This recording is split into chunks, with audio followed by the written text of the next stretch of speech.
We're on Daf Daled Amud Beis. So the Gemara on Amud Aleph said that the Chatzitzin and Shiurim and Mechitzas, they are halacha l'meisha misinai. And basically, the Gemara is going through the Shiurim and the Chatzitzin and Mechitzin, and it's going through the L'chaira, they are their Raisa. And wants to understand why we said before that all halacha l'meisha misinai. Right now, we're in the middle where the Gemara is investigating why do we say Shiurim is halacha l'meisha misinai when L'chaira they are their Raisa, because they are we learn them out. We learn them out from the Shiva Minim.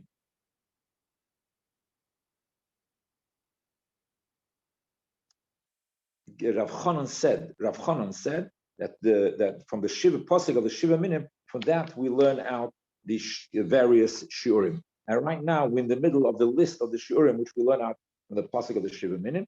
And we're right now on for Te'ena. Te'ena is the fig. So which Shiurim do we learn out from Te'ena? Te'ena is Kegregres, Figeres, which is a Te'ena, which is a fig.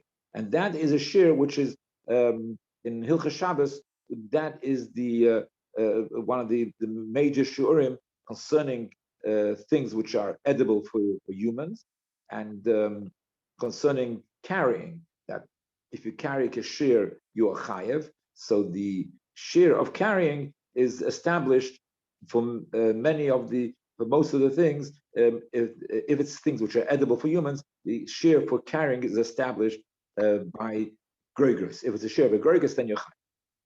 So te'ena ki Gregors lehitzar Shabbos. Rimoin.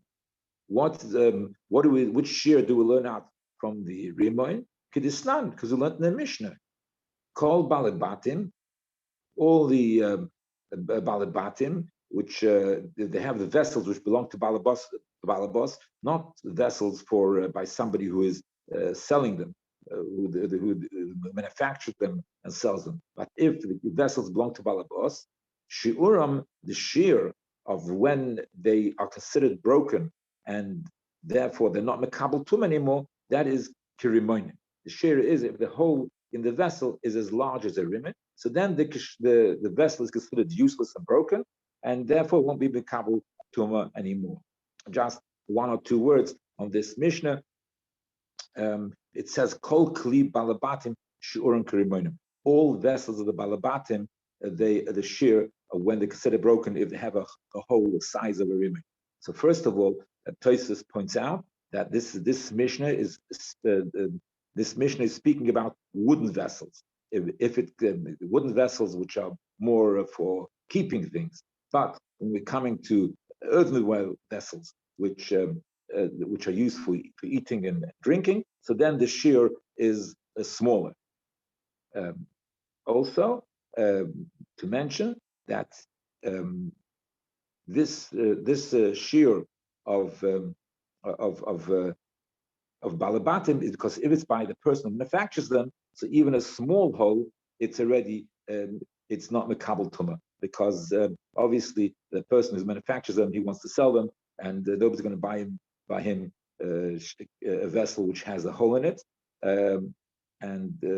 Right, it's only Balabatim once you have the vessel, the wooden vessel. So if you can't use it to keep olives because the hole is too big, no, you'll keep Rimonim. Once you can't even keep Rimonim, then it's totally useless, and it's a broken vessel, and therefore it's not Mekabel Tumah. Okay, Eretz Zei Shemen. What do we learn out from the Eretz Zei Shemen from the olives? So that is the mission. Eretz Shekol Shu'ureh Kazeisim. So that's because all the Shurim are Kazeisim. All the Shurim which we have are all the Kazayas. The Gemara says Kol Shurim Salkatayt. All the Shurim are Kazayas.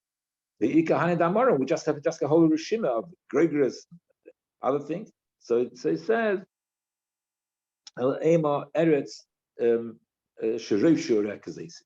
That the most of the Shurim are a Kazayas. So that's the most common shear for all different things, for tumah and for eating chalev and dam, for titra and treif, and so on. So the most common shear is the shear of the kizayis. So that's what we learn out from Zeis Shemen. And what do we learn out from Dvash? There's this Shemen of Dvash. So Dvash is actually referring to dates. It says Dvash honey, but it means the honey from dates. So therefore, there's a shear which we learn out from dates. Which shear do we learn out from dates? The Keseves Hagasa, a big date, the Yom HaKippurim. So for Yom Kippur, the shear of the shear of when you're chayav for malchus for the chayav malchus for eating on Yom Kippur is if you eat the shear of kikeseves hagasa of a big day. Okay, so the kitzur hadvarim. So therefore, brings us to the question that how come you said the shiurim Allah l'mesh misina when in fact according to Rav Chanan we learn out all the shiurim from the pasuk of the Shavim. So the Gemara says, wait a second. I mean, are you seriously trying to suggest that this is the Raisa? What's they say in the Torah, the Shurim? It mentions these fruits. It doesn't give any indication at all that we're talking about the shear and what size of and how to learn out the shear from these fruits, which So therefore, it's not a deraisa. There's no mention of any shear at all in the Torah. It just mentions the fruit. Then it's halacha l'moshe Sinai, and this einachinami that what Rav Chanan said. He meant to say what Rav Chanan meant to say that there's a remez in the Torah. It's a asmachta. It's halacha the shurim halacha l'moshe Sinai. But then we have an asmachta from that pasuk. A little note, which I don't have the full knowledge of this concept, but it's interesting that even by halacha l'moshe Sinai, we are interested in finding a remez for it in the Torah. Just to say that bichlal that this exeris dinim midrabanan, for which there is a remez in the Torah, so it makes a difference because those dinim midrabanan which have a remez, a smachta in the Torah, they are a bit stricter than a regular drabanans. But it's interesting that even for halacha l'moshe Sinai, there is a concept of it has an asmachta as well. Anyway, let's continue. Chatzitzin, the Eraisen, Chatzitzin. Now the Gemara is questioning the next item on the list. The next item on the list is Chatzitzin, the din of Chatzitza, that you go to the mikveh, that if you have a Chatzitza, the mikveh is not you're not yet to the mikveh. The Gemara asks, Chatzitza the Eraisen in it. Chatzitza is from the Eraisen that you can't have a Chatzitza when you go to the mikveh. It says in the pasuk, "V'rochas es kol b'soroi b'mayim." Actually, I think the pasuk is actually "V'rochas b'mayim es kol b'soroi." Okay, so the kitzur. So the pasuk says but what's relevant to now is it says "V'rochas es kol b'soroi." That's what's relevant to us. So since they should wash all the basar, so therefore. So so from that we understand you have to wash all the basar. Therefore, there can't be anything which is chaitzes between the water and the body. B'mayim. Now the pasuk uses v'rochas b'mayim, so it doesn't say mayim chaim. So it doesn't say mayim chaim.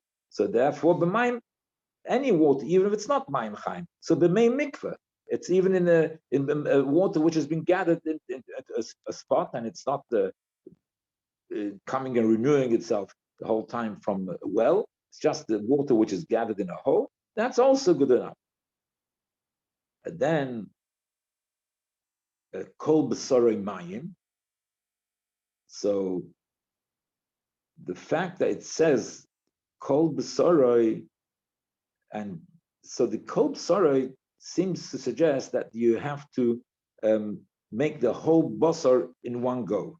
So I don't know. I don't think it's because of an extra word. The way I understand it, it's not necessarily because of an extra word. It's just the pshat which comes out. It says kol b'sar mayim, so it means that the whole water, the whole basar, his whole body should be in the water in one go. Shekol, so it has to be shekol gufay oila behem. That the whole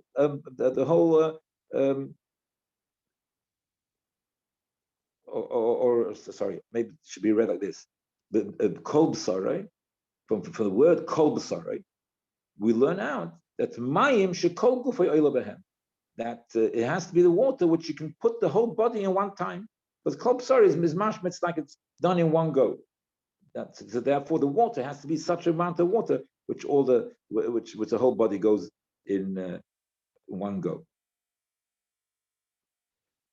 The kamaheim, and how much water is there that the person can go into the fits and goes into the mikveh in one go and is covered with the water. The kamaheim, amo al amo berim gimel amas. If this is the cubit by cubit in the height of gimel amas, so that the person will go in, he'll be completely covered with the water, and that is the amount of water which is necessary for mikveh. V'shira chachamim, and the chachamim estimated it. May mikveh mem so. So that's it's 40 saw. Okay. So b'kitzer hadvarim. So we learn out from the pasuk from the rochatz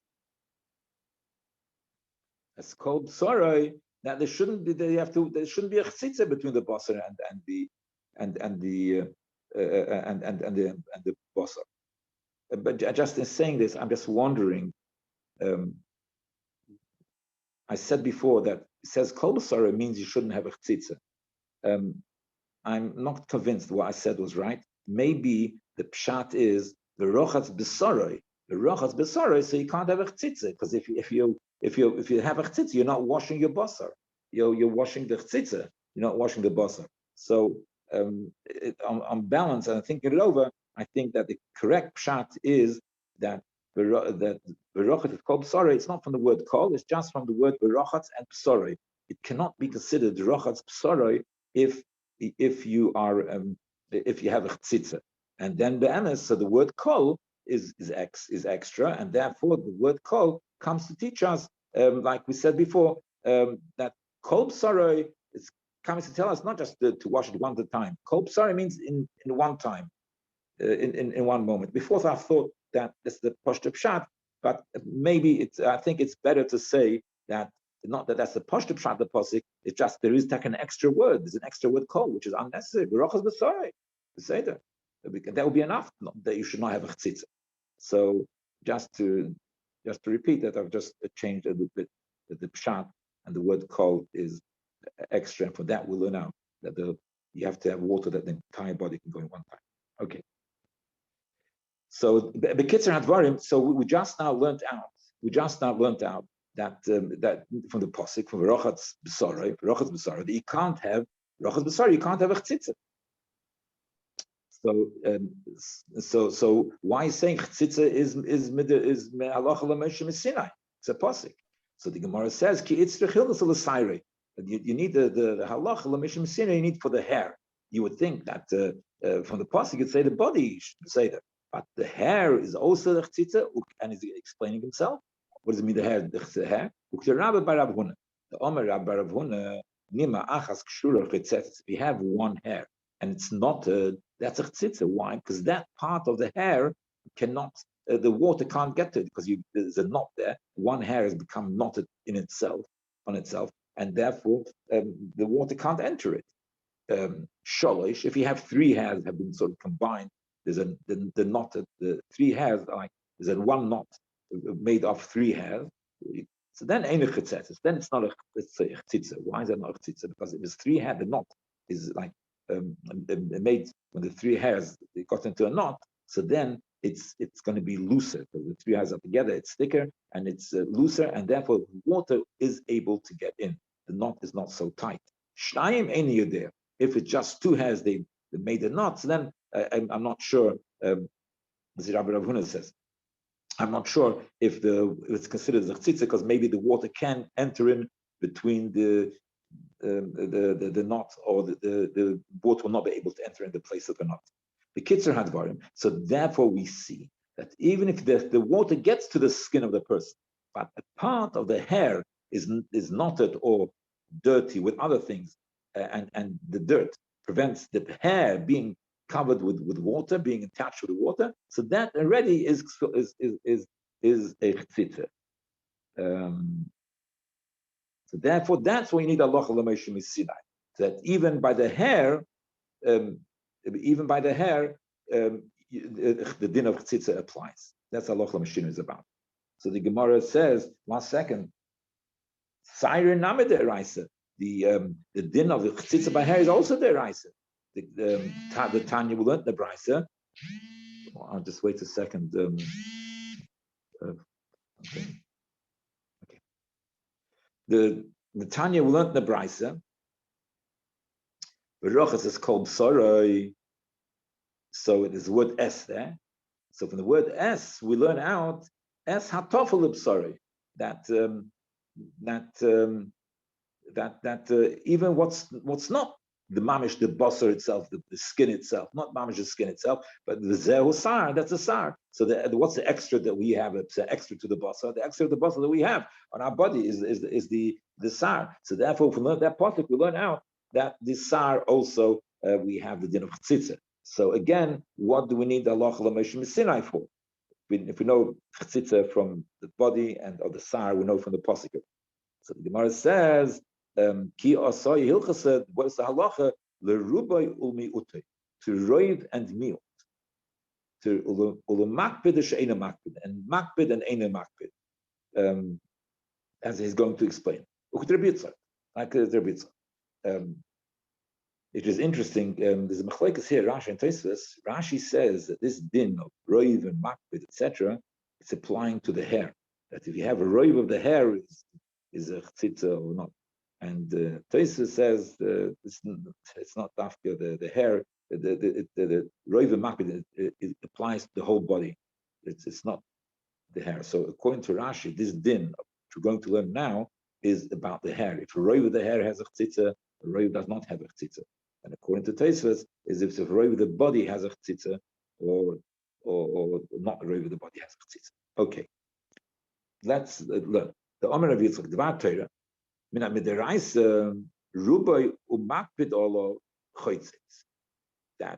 when is a chtzitza? If the chtzitza is covering the roiv of his hair or body, depending on Rashi cases, if the chtzitza is covering, like he got dirty with blood or mud or whatever, he's been in some place, and it's not on his body so much, it's on his hair, or if according to Rashi, according to the places on the body. I don't want to go into this difference in Rashi and Tosfos. So, but the kids say, so if it's roiv and makpid means it bothers him. It's a chtzitza, he doesn't want it there. He feels the dirt or the blood or whatever it is he wants to get it off. It's not something which he likes there. So if it's roiv and makpid, then it's chaytzis. Ushe'ena makpid olav, but even if it's roiv and it's not makpid olav, it doesn't matter because maybe it's something that she works at and that caused the thing to be there, and that's how he goes around all day because he's a blacksmith, I don't know, digger or whatever he is. Then eine chaytzis. So then it's not a chtzitza. So even if it's roiv, and if you're not makpid, you're right. The gozru, but the chachomim were geyser. Now, so this din that roiv umakpid, where does this din? That is halacha l'meshus, and that is the answer. The Gemara is going to continue, but the answer is in this part of the Gemara.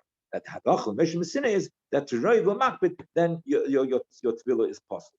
Now the Gemara is continuing. Stam, that's what the halacha is. That's part of the statement of Rabbi Yitzchak. The gozru al rubai she'ena makpid, mishum rubai hamakpid. Chacham will geyser that if you have roiv, even though you're not makpid, so then you're also not yoytze the mikveh. You have to go to mikveh again.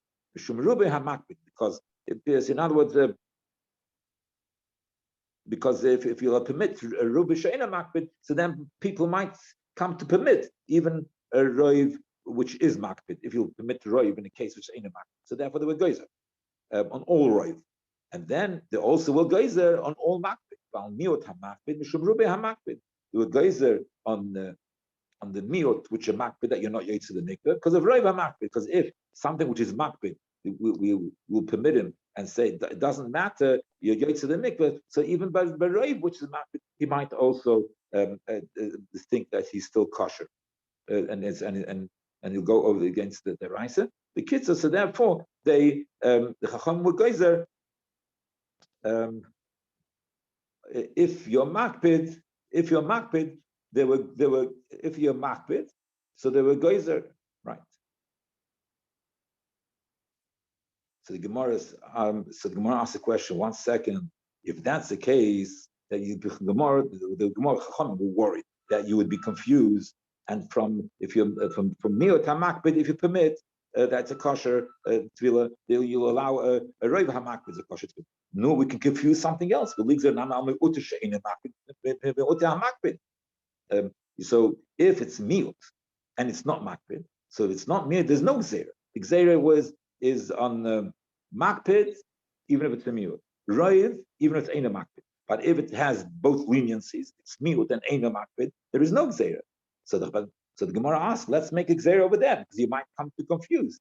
From allowing, if you allow miut she'ein a makbid, you say it's kosher, then people will say, no, it's a miut, even if makbid is kosher. Inami or misharuba she'ein a makbid. That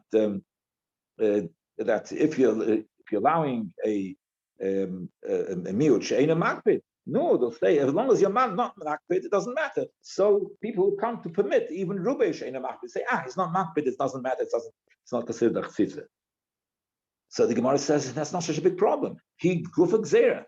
The cases that you will confuse them with are only with the Rabbanon. It's only because of gzeira the Rabbanon. You say miut hamakbid, you confuse with either. He gave two possibilities of two scenarios which you can confuse it with. No, those two scenarios which you gave me is also only the Rabbanon. So since only the Rabbanon, you don't make gzeira to protect you from the Rabbanon. Banan nekim nigzik gzeira. We should make gzeira to protect you from gzeira. That's what we don't do. So therefore, miut hamakbid taka is not a chtzitz. Okay, kitzur advarim. So we answered over here that the halacha l'meshim sinai is concerning concerning the din of rubai hamakbid. That's min halacha l'meshim sinai. It's possible, not just it's not the Rabbanan will go into more. Now mechitz deraisa. Sorry, mechitz deraisa. No. Again, one of the is sorry. The Gemara said mechitz, as we said before on the other page. Mechitz is halacha l'meshim sinai. Correct. So the Gemara asks, mechitz is deraisa. It's deraisa. We know the shir of mechitza is 10 tefachim. We know that from the Torah. It's an interesting limud. The Omar Mar we learned. I'll just say what it says in Rashi. The Omar Mar Oren Tisha v'Kaperes Tef. We see that the Oren was the Oren was 9 tefachim high, and the Kaperes was 1 tef. That's what it says in the Chumash. And the Kaperes was another tef on top of that. I reckon I saw. So there's 10 tefachim. The Kitzur Advarim, the Kaperes was 10 tefachim, and we say that the Shechina was there on top of the Kaperes. We say that the Shechina never came down the mat. It says the Shechina never came down the mat, but the Shechina never came down the mat, but it did come on the Kaperes, and the Kaperes was 10 tefachim high. So you see that 10 tefachim high is not considered a matter. In other words, that the matter, the reshus of the matter, is only up to 10 tefachim. If it's above 10 tefachim, it's not part of the reshus of the matter. So therefore, if you want to make a mechitza, you want to fence off the matter, no. So it's enough if you fence off 10 tefachim, because more than we see from the kapera that till 10 tefachim low is not considered matter. Beneath 10 tefachim, I consider matter. So therefore, and it's a different type of area. Is it there? The Shechina can come. If it's higher than 10, it can come. Lower than 10, it can't come, because it's part of the matter. So we see that the matter is till 10 is considered the matter. It's one type of area. So therefore, to fence off that area, So it's a mechitza of 10 is enough. Because you fenced off an area of 10 tefachim. Because so we can learn out that what? That mechitza of 10 tefachim we learned out from the kaperas in the base of Mikdash. The Gemara says, so it says no. So the reason why we need a loch l'mishim Sinai is for Rabbi Yehuda. Well, what's the story of Yehuda? The Omar, because the Rabbi Yehuda's opinion, the Omar, he says, Amas binim ba'ama bashish. He said that the base of Mikdash, the Mishkan, the Amas was 6 tefachim. That's of the building of the Mishkan, of the building itself. But whereas Amas Kalim, when the Pasuk tells us Amma B'chetzi and Amma, etc., when you get to the Kalim of the Mishkan, they're the Amma Bas Chamisha. It's talking about an Amma of 5 tefachim. So therefore, if you talk about an Amma of 5 tefachim, it doesn't say in the Pasuk 9 tefachim is the Oren. It says Amma V'chetzi. It says Amma V'chetzi. So Amma V'chetzi, work it out. Rashi has done that already. But it's less, whatever. It comes out, it's less than 9 tefachim. Because the Amma is 5 and not 6, and half of 5 is 2.5, 2.5, and 5 is 7.5. So 7.5, put another tefach on it, so 8.5. Come on. So therefore, the Aron was only a high 8.5. So therefore, according to Rabbi Yehuda, so you can't learn out mechitza of 10 from the case of the Aron, because the Aron was 8.5 tefachim high, right? So therefore, we need the halach l'mishim sinai to tell us the mechitza is 10. It doesn't follow, I guess, according to Rabbi Yehuda, it doesn't follow that logic of the Aron, which we're trying to explain before. And then the Gemara adds, besides that, even if you're the Remeir, even Meir, which then we could learn out this concept of even without the halach l'mishim sinai, we could learn out 10 tefachim, we could learn out from the height of the Aron. The Omar called Amos and you can't learn out from the height of the Aron. Michael, what can you say? So the Gemara says the Remeir not get into all these different halachas, but just very briefly is good means sometimes we extend the mechitza. For instance, if we have a mound, this two concepts called good asik and good achis. When you throw the mechitza upwards or you throw the mechitza downwards, even though, so for instance, if we have a mound in the Shus HaRabim, which is high 10 tefachim, and there's no mechitza there, but if the mound is high 10 tefachim, we say that let's not forget that the mound, in order to become a Shus HaYochid, has to be fenced off.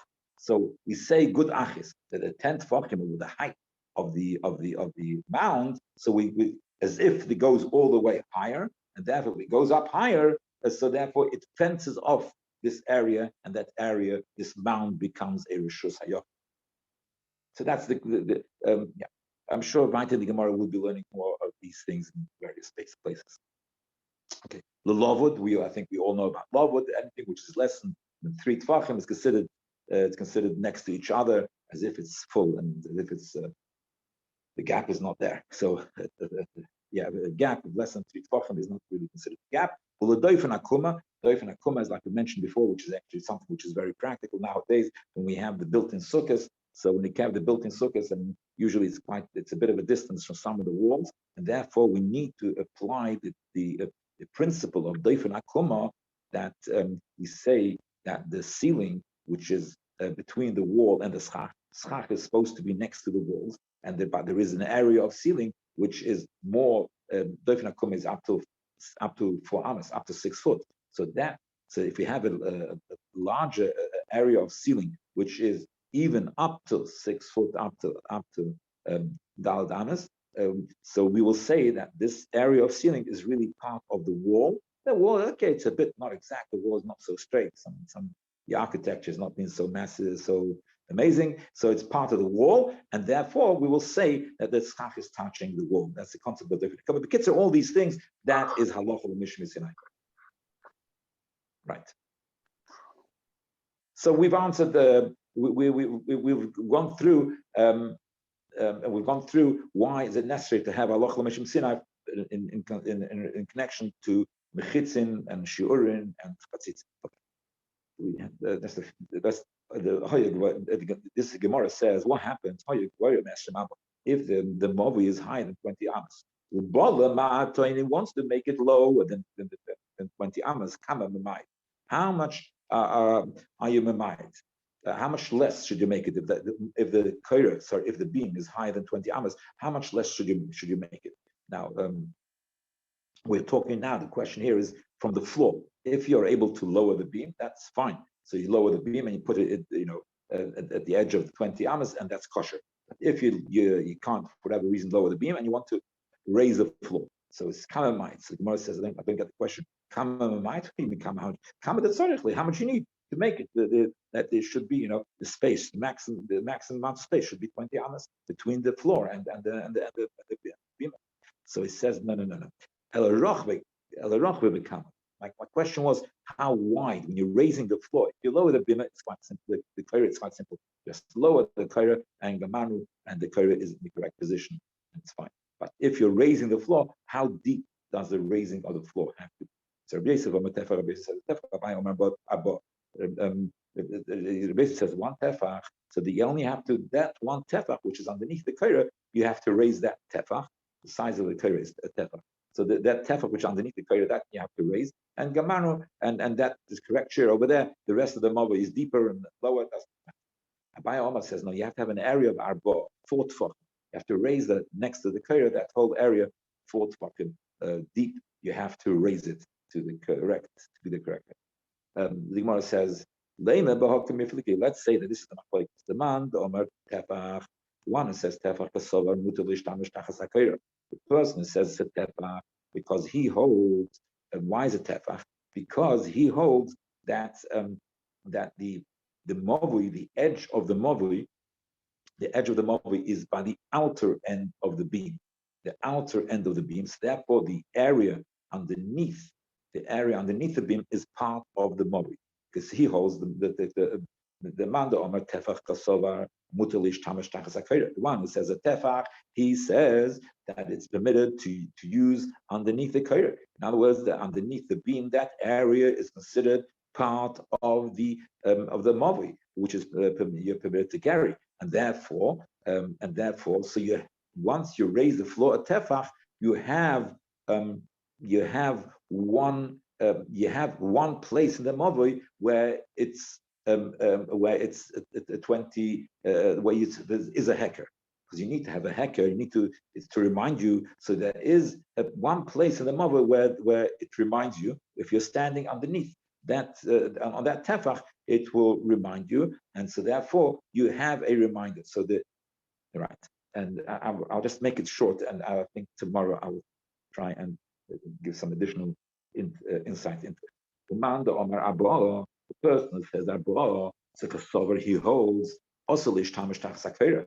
He holds that one is not permitted to use underneath the beam. In other words, the only the inner edge of the beam. That is the beginning of the mavui. Oh, and the rest underneath the beam, that's not considered part of the mavui. And so therefore, if you raise the floor only a tefach, to raise on the floor and tefach, that means that there's in no area of the mavui is there a hecker. Since there's no area in the mavui, therefore it's no good. So therefore, you must make an area in the mavui which is high enough that there should be a hecker in that area. No, what's a minimum? Usually a minimum area, and usually a minimum area of significance is 4 tefachim. Beforehand, we had the significance is underneath the kaira, so that was considered, and that itself, but the fact that underneath the kaira gave it some certain importance or measurement or definition, because underneath the kaira, the place underneath the kaira. But once we've excluded, and we have said that underneath the kaira is not part of the mavui anyway, and so therefore we need to have part of the mavui which is a hecker. So a normal minimum without any outside things, like we said before, a normal minimum would be 4 tefachim. I hope I will go over it tomorrow again and put a bit of added insight, interesting added insight. Okay. Yep.